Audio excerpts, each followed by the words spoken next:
ጋራ ከ7 ሰዓት ጀምሮ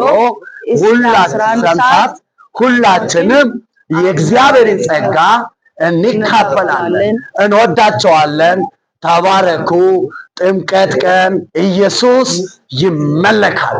ክብር ለናዝረቱ ለኢየሱስ ይሁን። በጭብጨባ እንጨርሳለን። ሰላምና ጸጋ ይብዛላችሁ በዓለም ዙሪያ የምትገኙ ወዳጆቼ። እኔና ዛሬ የኢየሱስ ሁለንተናዊ ፈውስ ዓለም አቀፍ ቤተክርስቲያን አገልጋዮችና እንዲሁም ደግሞ የቤተክርስቲያን አባል አካላቶች ጋራ አንድ መልእክት ለእናንተ ይዤላችሁ መጥቻለሁ። ይህን መልእክት ምንድነው ካላችሁ እንግዲህ አንድ አባባል አለና ለጥምቀት የማይለበስ ቀሚስ ይበጣጠስ ብለው ሲያወሩ እንሰማለን። እኛ ደግሞ ይሄን አዋጅ ቀይረን እንደዚህ አለ፣ በጥምቀት ቀን የማይመለክ አምልኮ ምን ያደርጋል?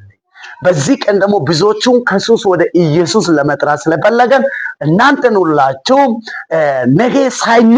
ነገ ሰኞ ልክ 7 ሰዓት 00 ጀምሮ እስከ 11 ተኩል ወይንም እስከ 12 ሰዓት እንዲሁም ደግሞ ከሩቅና ከቅርብ አንደኛ ዘማሪ አክሊሉ፣ ዘማሪ ገነት፣ ዘማሪ የቤተ ክርስቲያናችን አገልጋዮች እንዲሁም ደግሞ አብሮ የሚያገለግሉ ብዙ የተጋበዙ ዘማሪዎች ጋራ ጌታን ለማምለክ እንደውም ወንድማችሁ እኔ ፕሮፌት ተስፋ ይገኛለሁ፣ እንዲሁም እህታችን ወይንም ነቢይት ዲቦራ ታደሰ በመካከላችን ትገኛለች።